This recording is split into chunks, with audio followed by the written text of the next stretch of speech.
গ্রামের শেষ প্রান্তে একটা পুরনো আম গাছ ছিল। সবাই বলতো রাত হলে সেখানে নাকি ভূত আসে।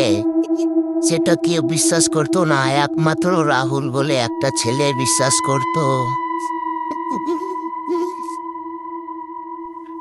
এক রাতে রাহুল সাহস করে কাঁপতে কাঁপতে সে আম গাছের নিচে গেল।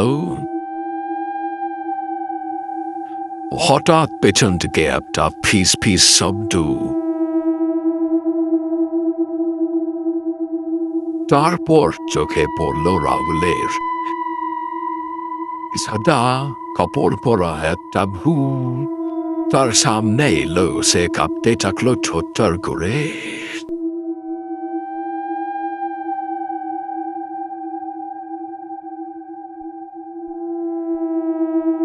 আমার আম ছিল একটা, আমটা কে নিয়ে পালিয়ে গেছে। আমার আমটি ফিরিয়ে দাও, আমার আমটি ফিরিয়ে দাও, তাহলে সব জ্বালাতন বন্ধ করে দিব। তোমাদের দেশের প্রতি আমি কোনো জ্বালাতন রাখবো না, তোমাদের দামে কোনো জ্বালাতন রাখবো না। পরের দিন রাহুল একটি ছুরিতে করে আমটি নিয়ে পৌঁছে গেল সে ভূতের কাছে এবং তার আমটাকে ফেরত দিল।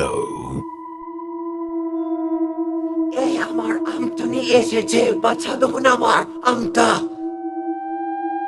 বাঁচাদোন আমার আমটা নিয়ে এসেছে।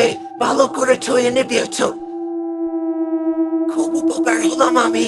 আর তোমাদের জ্বালাতন করবো না, আমটা নিয়ে এসেছো, অনেক অনেক ধন্যবাদ তোমাকে। এও নাও ঠাকুমা ভূত, তোমার আম নিয়ে এসেছি, নিয়ে নাও। আর আমাদের গ্রামের কাউকে ডিস্টার্ব করবে না, জ্বালাতন করবে না, ঠিক আছে? ধন্যবাদ ভূত ঠাকুমা।